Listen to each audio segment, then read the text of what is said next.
How did you convince your gurus? I mean, like, was it easy, or was it kind of like, no outsiders allowed, or you had to work for it, or what was it? Not in these genres. Okay. I had an assistant who spoke Nepali, Mm. an assistant from Bhaktapur, Right. and a field assistant who did also questionnaires and, went to each and every music group to get all the data that I needed to know about the music scene and how they are financed or not financed and so on. And so he was there during the lessons until I knew enough Newari.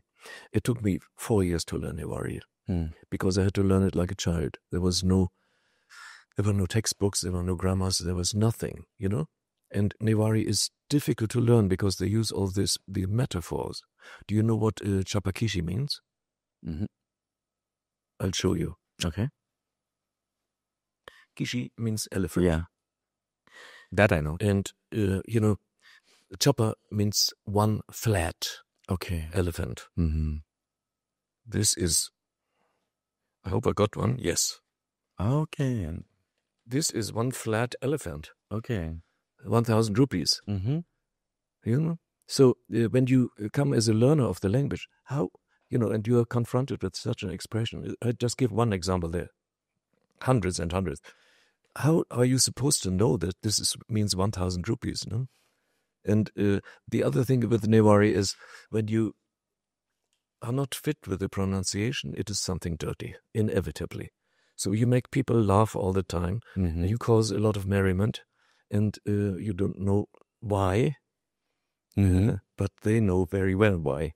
So it took a long time, 4 years, before I was fluent, and then I could learn faster. So I learned from other groups also. And now actually all the music groups in Bhaktapur. And now I come to your question about restrictions. Yeah. I wanted to learn the panchajal drum, which accompanies charya dances. Tsasapyaka, it's called in Newari, in the agamshes of the Bhattacharyas and Sakyas. So the Bhattacharyas are initiated priests, and they perform this charya dance. This was just behind my house, the house where I had rented space, that agamshe, and I heard the sound coming from there. But these gurus didn't want to teach me. They said, no, we have forgotten, it doesn't happen nowadays, etc. So the only option was to learn this tradition in Kathmandu, because there was one guru called Ratnakaji Bhattacharya, and he accepted me as a student and taught me the complete repertoire. He was very good. So I got the complete repertoire. And then I went again to these gurus in Bhaktapur and told them, look, this is what I learned in Kathmandu. Do you have this? They said, oh, yes. Then they were willing to give me, but they didn't know so many compositions. There were 3 missing, and also the playing technique was different. Okay. So that showed me that, in this tradition, they are getting less and less people who can perform the rituals, and this they have to come together from for a chakra puja, for example, the most important puja where this music is performed. They need all the initiated bhattacharyas to come together to perform it. You can see charya in public on 2 occasions. On Naumi, you go to Bhadrakali, and there these gurus will gather to perform a Navagraha puja, which is meant to balance the bad karma from all this killing that happens on the same day in the Hindu sphere. No? And on the other occasion is, of course, on Buddha Jayanti, which is full moon in May, according to Newa tradition. In Tibetan, Buddha Jayanti is 1 month later. Yeah. So then at Swayambhu, there will be Pancha Buddha dances in the morning, where this music is performed. But they were very secretive, and so I was lucky to learn also this. And this took me to learn all these traditions, different Gunla Bhajas of Sakabhattacharya or Gunla Bhaja of Manandas and Sami and Newari, and then all the dance accompaniment and the music of the Jugi musicians, the Taylor musicians. So all this took me 11 years.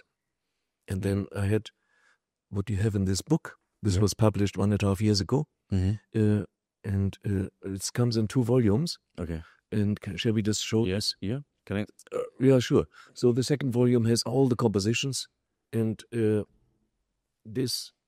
are notated in such a way that people can use them as a teaching and learning aid. And the first volume has all the information on the music of the Newa people of Nepal, and especially Bhaktapur. So when you say compositions, are these like fixed Are there like fixed number of compositions before you learn something? Okay. Yes. Okay. And they are taught with the help of drumming syllables. That means syllables that imitate the sound of the drum, like tabla. No? Okay. And in tabla, in Shasya Sangeet, you have the form of tabla solo, where short compositions, tukras, are recited and then played at the end of a tabla solo. Here, they are recited and played only during teaching. Okay. Or if a student forgets what to play next during a new student, sometimes it happens, and then the guru immediately comes and yells those syllables into his ear, and then he jumps and continues to play. No? So you have to be very apprehensive in the notations and the syllables as well. You have to understand or learn those by heart. Or is it like practical based? Is it like theory based or practical? No, when you play music, you have to know it by heart, of course. You can't sight read music and doing a jatra, no? Mm-hmm. I mean, these sakyas did this. In one case, I have a photo here on this. They had to play a short dialogue during the Buddha's tooth procession, which also happens during Buddha Jayanti. They go through Indra Chok, etc. And so I took a picture where someone had notated this very short piece in very big letters and on a paper, and this was held in front of the drummer, and he's looking like this, no? He must have been super nervous. Yeah, yes, and also the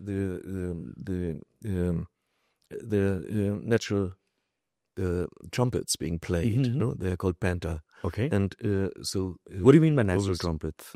What do you mean by natural trumpets? Natural trumpets don't have valves. Okay. They're just a conical pipe. And you can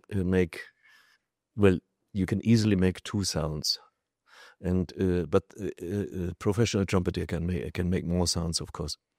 So they also were totally fixed on this paper, no? So and then the end is near here, really, the end of the tradition. You have to know these things by heart. For you, how long did it take for you to be fluent in tabla first? Because like I would assume that was your first percussion.